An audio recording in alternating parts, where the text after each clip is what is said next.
আমাদের দেশেরই কিছু মানুষ তারা আজকে বিভিন্নভাবে এই ঐক্যে ফাটল ধরানোর চেষ্টা করছেন। আমরা বৈষম্য দূর করতে চাই। আমরা একটা ভয়াবহ দানবের হাত থেকে রক্ষা পেয়েছি। ফ্যাসিস্টের বিরুদ্ধে গণতান্ত্রিক সংগ্রাম খুব কমই সফল হয়।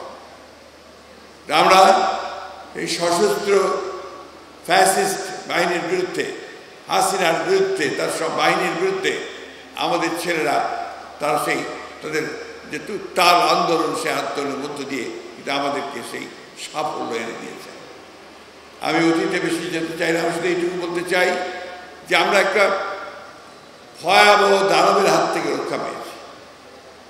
আজকে একটা পরিবেশ এসছে, যে পরিবেশে আমরা আবার নতুন করে বাংলাদেশকে নির্মাণ করবার স্বপ্ন দেখছি, কথা বলছি।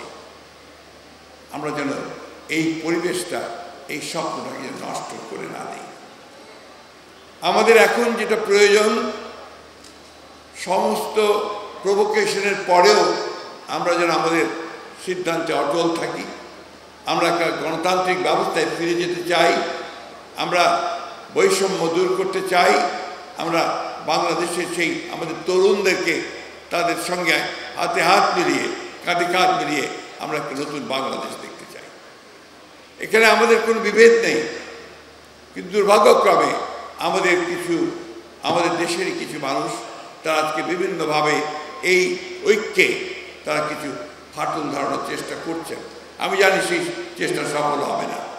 আমরা অবশ্যই সম্মিলিতভাবে, ঐক্যবদ্ধভাবে আমাদের যে লক্ষ্য, সেই লক্ষ্যে আমরা পৌঁছতে সক্ষম হবে আমি বিশ্বাস